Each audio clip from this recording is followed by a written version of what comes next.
Hello and welcome back.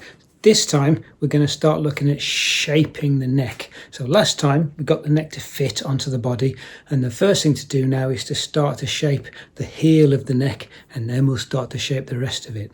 And I've just taken a little template from the plan, and then I can just draw around that, and when I take it away I've got the shape of the heel there, and I can just take a chisel and start to chop some of this waste away just to start to get that shape. So the next thing to do is now to thin this down to the line that I marked. So I've double checked it against the fretboard and that line is correct. So I just want to bring it down to, not exactly, but just within a couple of millimetres or so, just so that's something ready. And when I do the final carving of the neck, that's when I will bring it down. Because then I'll have the actual fingerboard attached so that I know where to go to.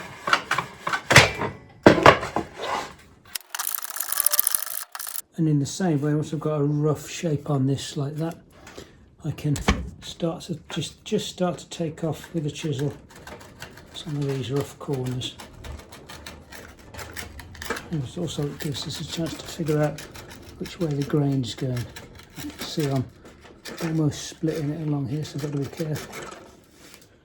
But I can just take off a bunch of this and just make it start to look like shape of a guitar neck.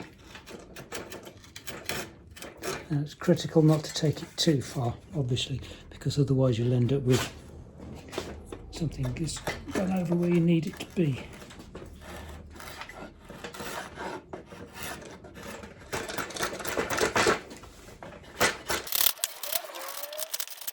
And once we started to get that rough shape, we can take a rasp or a surfer and just start to clean that up a little bit. And this is where we really start to see the shape start to emerge. Just very rough for the moment. Just taking the edges off. And you'll find by going lengthways like this along with a rasp, you can actually get something which is reasonably smooth.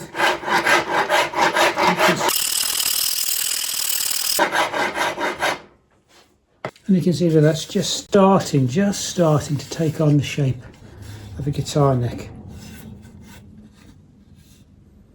There's the end bit. Obviously it's got a long way to go, that curve's going to be much more profound. It's just giving us a start, just approximating out, just hashing out the shape.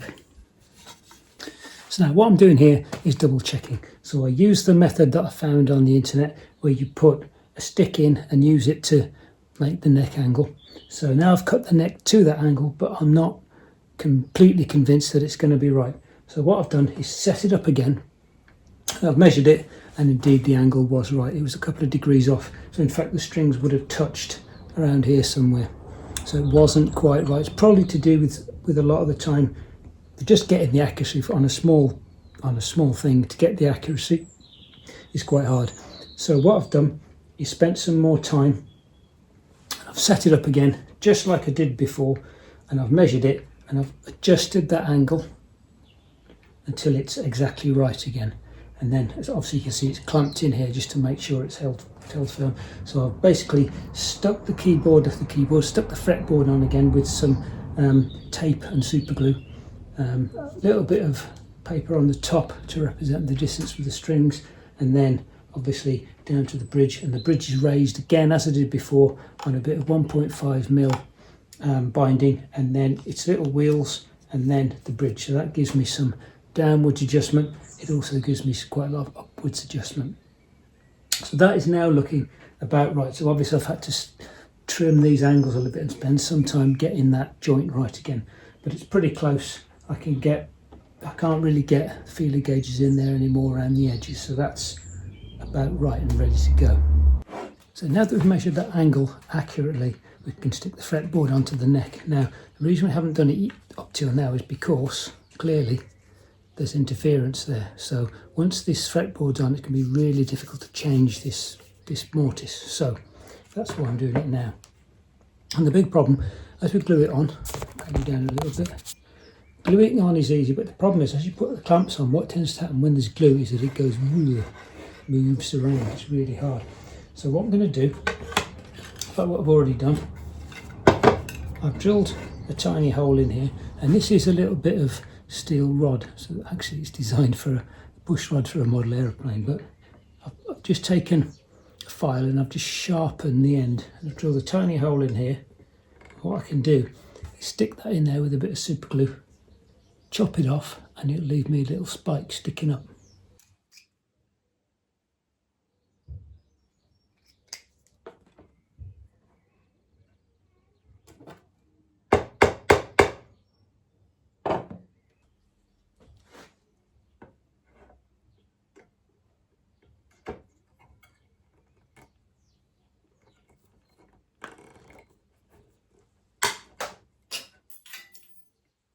I can do the same thing at the other end. Now I'm not putting them in the middle because it interferes with the truss rod, but just to one side is fine. They're just locating pins.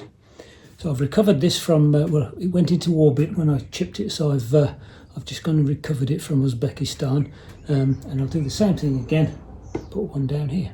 There we are, one that end, one that end. Now they don't need to be poking up too far, they'll go right through the fretboard, so just a little bit. And I've just taken a file and I've just gently sharpened them to points at the end as well, so that I'll mark. And what I'll do is I'll put the keyboard in place very carefully, and then when I press this down, those will make marks which will help be locator pins. So I've got centre marks on both ends, and I've got a very clear mark where the nut is going to go. I line all these up and make sure the centres are correct, and then at this end as well, make sure that's lined up, and then it's a case of pressing down on here. And then when I lift it up with a bit of luck, there will be marks. One there, one there. Just about make those out. So now I can take my drill and very carefully just open those holes up a little bit. Okay, that's sitting not quite down, but I'll just open the holes a little bit more, but it's definitely locating in the right place. So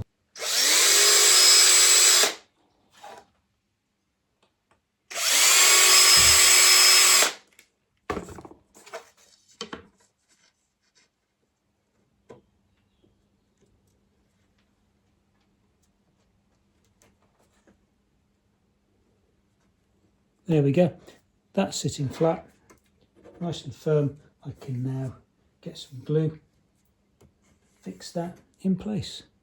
So to hold it in place, I have got, I'll get it off, some bits of wood. Now I've discovered my 12-inch block that I used to do the sanding with. Actually, because it's the same radius, I can use that as one of the blocks, but obviously it's not long enough to reach all the way.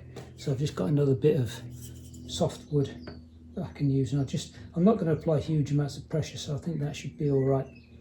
And then just some G-clamps, and then I'll glue it together.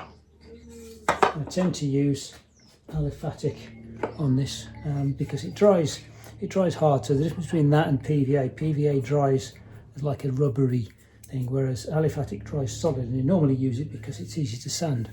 But in this case, hopefully it'll form a nice solid bond between the fretboard and this to give me a decent sort of sound quality. Not that I think you'd really hear much difference, but we'll do it anyway. Now what I don't want is any glue going inside here. Now in terms of the truss rod, there are a plethora of different things you can find on the internet. Some people say you have to glue the ends in with some epoxy. Some people say that you have to put silicone in to stop it rattling. I don't tend to do any of those things. I tend to just put it in as it is, and if it does rattle, which I sometimes do, all you do is just add a little bit of tension one way or the other, and it'll just force it against the sides and it'll stop rattling. The problem with gluing it, certainly if you glue the middle parts in, it won't be able to move. If you glue the end parts in, I suspect they won't be able to move because it relies on them contracting and expanding in order to cause it to bend. If you go gluing the ends in, then it kind of stops from doing that. And the first thing that it'll do is crack the glue off as you tighten it up. So I'm just going to leave it like that. but what I don't want is any glue going down the inside. So I'm going to put some tape on first of all, cover that, and then what I'll do is cut the tape as close to that channel as I can to give me a small amount of tape over there, and then I'll put the glue on top of that.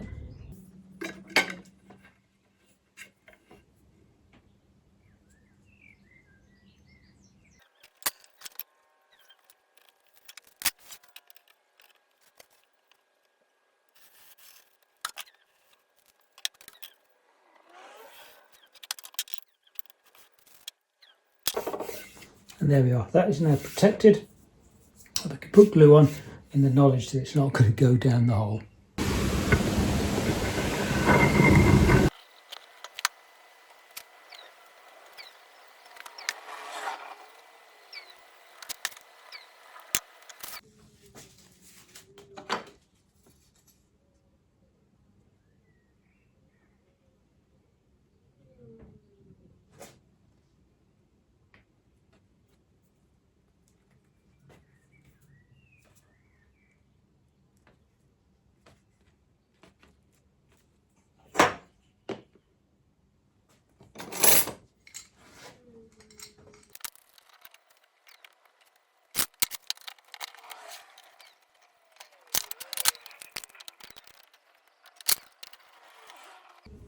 Okay, there we are. Now go around and adjust the clamps, and I can just check all round now that everything's lined up and that there are no gaps left, and then I'll leave it to dry. So that's the fretboard glued onto the neck, but there's one more little job that I want to do before I do anything else, which is to put the little dots along the fretboard, which really I should have done before I glued it to the neck, but I forgot, so I'm going to do it now. It's difficult because some people, when they play them, they're always going to see those dots, so you want to get them right. It's really sometimes going to be quite difficult to get them exactly in the middle. You can try drawing crosses on and putting it in the middle, but it's difficult to line them up, and they always end up a little bit skewed if you're not really careful. So what I've done is make a tiny little jig. So you can see there are 3 little dots. So the 2 outside ones are the distances of the 2 that go on the 12th fret, and the middle one is exactly in the middle. And you can see I've just drawn a line around there, actually with a Stanley knife blade. This is just a piece of aluminium that I found on the, well, but in the back of the garage. And the idea is I can take my stick, put this on like that, and then as long as I line up the middle of the template to be in the middle of some of the frets, and it just sits on top of the frets there, then I know that is the right distance down, and that's going to be in the middle, or the 2 are going to be one either side. Now this particular jig, I made it deliberately so that it's slightly too long to accommodate different size fretboards. And what I do, as you can see there, I just add some sticky tape, some masking tape on the back until I get to the right depth. So what you can do is put it in place like that, and then with a propelling pencil with a sharp lead, just poke through the holes, draw a dot, and then you can take it off and have a look at that dot, and you see if it's in the right place. If it is, you can go ahead and drill it. If it's not, you can add or subtract a little bit of tape. So let's put that into practice. First of all, take my little template and I'll put it on the 3rd fret, and I can look down the fret and get it in the middle. I could do it with a ruler just as easily. In fact, that's probably the best idea. And then you take your pencil, stick it through the hole, make a little mark, and they can take the template off and have a look at the mark and say, does that look like it's in the right place, sort of up and down the ways anyway. So now that it's time to drill the hole, first thing I can do is position this in the right place. Now I could use a ruler again, but I'm just judging by eye that that little centre is in the middle. When I think it's in the middle, I can just fix it with a bit of tape that way around, flip this onto its side, and then I can press down that way so that I force it into place against the frets. And once I'm happy with that, I'll take my drill, just drill a little bit till I get a mark, just till it's taken a dent, and I can see there where it is, and that looks okay. So now if I'm happy with where it is, I can take the drill once the thing's out the way, and I can drill that just a little bit deeper.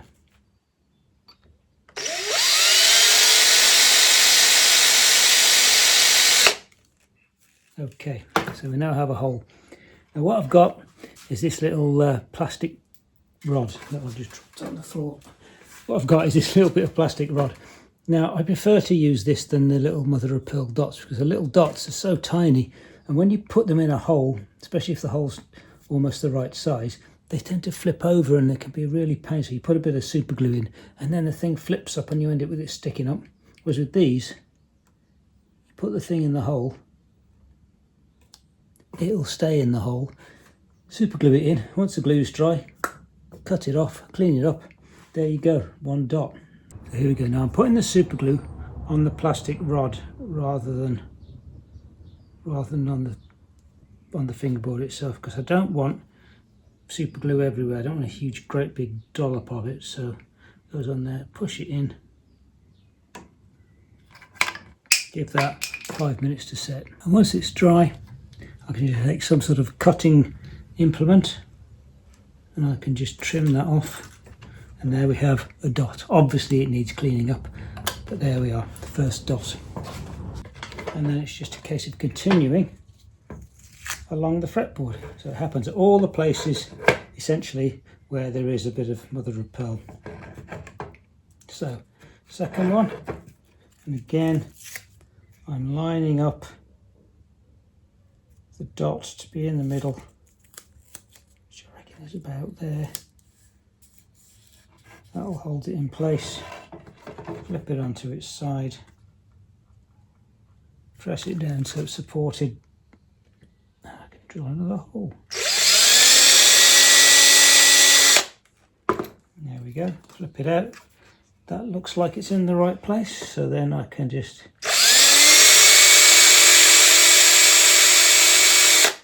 expand that hole as much as I like. There we go, and add another bit. So we'll continue on doing that until we get to the bottom. Bit of super glue, in it goes. I'll leave it to set for a minute. So now the 12th fret, the different one. So I can put that in the middle there, very carefully, because this is the one that will show. Stick it down with some tape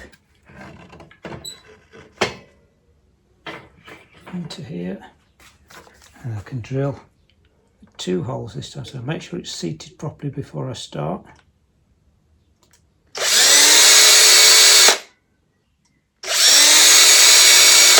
Drill the 2, check those look right, which they do pretty much, and then I can drill the rest. So that's all of the dots now in place. So I can go along with my sharp standing knife blade and I can just trim off and bring it down flush to start with. There we go. And then once they're all flush, I can take the standing knife blade again. And I can use it like a scraper and I can just clean that edge up so it's absolutely flush. Now obviously if the neck is still a bit too wide, you're not going to be able to do this yet. And in fact in some cases here I'm going to have to wait a little while. But there we are. There we have a set of dots. So we've covered a lot in this episode. So we started to shape the neck, started to make it look a little bit like a guitar neck, glued the fretboard on, and then added all the dots along the fretboard as well. So that's quite a lot to cover. Next time round we'll start to take that shape of the neck down much closer to being a proper guitar neck shape. So that'll be next time. Hope this one was useful, hope you liked it. Please press like if you did, feel free to press subscribe, and maybe I'll see you next time.